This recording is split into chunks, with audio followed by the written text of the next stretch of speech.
এতিয়া অসমৰ ৰাজনীতিত আমি দেখিছোঁ এই বজলুদ্দিন আজমল যি ব্যক্তি, এই ব্যক্তিটো অলপমান মানসিকভাৱে তেওঁ হেৰুৱাইছে, মানসিক অসুস্থ হৈ পৰিছে।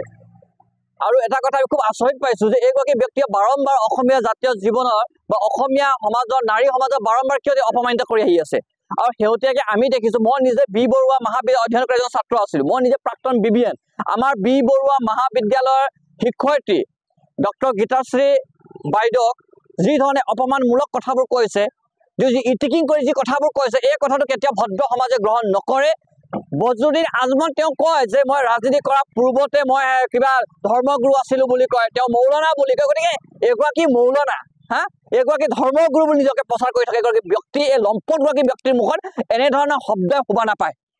গতিকে আমি এই বিশেষ সমাজক আমি অনুৰোধ জনাইছোঁ যে এইগৰাকী ব্যক্তিক আপোনালোকে মৌলানা বুলি ভাবিব নালাগে। এইগৰাকী মৌলানা হ'বই নোৱাৰে, যি ব্যক্তিয়ে নাৰী সমাজক সদায় অপমান কৰি আহিছে। ইয়াতকৈ পূৰ্বতেও বজলুদ্দিন আজমলে অসমীয়া জীয়ৰী বোৱাৰীসকলক বিভিন্ন কথাবোৰে তেওঁ অপমান কৰি আহিছে, এতিয়া পুনৰ এবাৰ কৈছে। গতিকে বজলুদ্দিন আজমলক হিমন্ত বিশ্ব শৰ্মা ডাঙৰীয়াক আমি দাবী উত্থাপন কৰিছোঁ যে হিমন্ত বিশ্ব ডাঙৰীয়াই বাৰে বাৰে কি কয়, নাৰী সুৰক্ষাৰ কথা কয়, নাৰী সমাজৰ কথা কয়।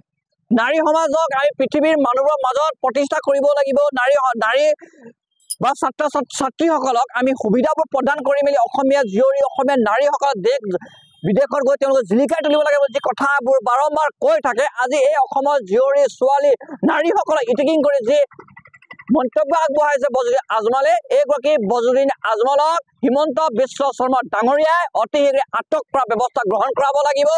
আৰু এটা কথা আমি ক'বলৈ বিচাৰিছোঁ যে হিমন্ত বিশ্ব শৰ্মা ডাঙৰীয়াই আপুনি কঠোৰ নিৰ্দেশ দিব লাগিব। বিভিন্ন সময়ত আপুনি যে DGPক কঠোৰ মন্তব্য দেখিছোঁ যে আমুকক এটেক কৰিব লাগে, কিবা কৰিব লাগে বুলি। আজি আপুনি এগৰাকী শিক্ষয়িত্ৰী, সমাজ প্ৰতিষ্ঠিত এগৰাকী নাৰীৰ বিৰুদ্ধে কথা কোৱা বজলুদ্দিন আজমলক আপুনি আটক কৰিব পাৰিবনে নাই, আপোনাৰ বুকুত দম আছেনে নাই, এই কথা আজি ছাত্ৰ মুক্তি আৰু কৃষক মুক্তি আমি আগ্ৰহেৰে বাট চাই আছোঁ। আৰু এটা কথা কিন্তু স্পষ্ট, যদি বজলুদ্দিন আজমলক হিমন্ত বিশ্ব শৰ্মা চৰকাৰে আটক কৰি যদি কাৰাগাৰত প্ৰেৰণ কৰিব নোৱাৰে, তেতিয়াহ'লে হিমন্ত বিশ্ব শৰ্মা আৰু বজলুদ্দিন আজমলৰ মাজত ইলু ইলু চলি আছে বুলি আমি ভাবিবলৈ বাধ্য হ'ম।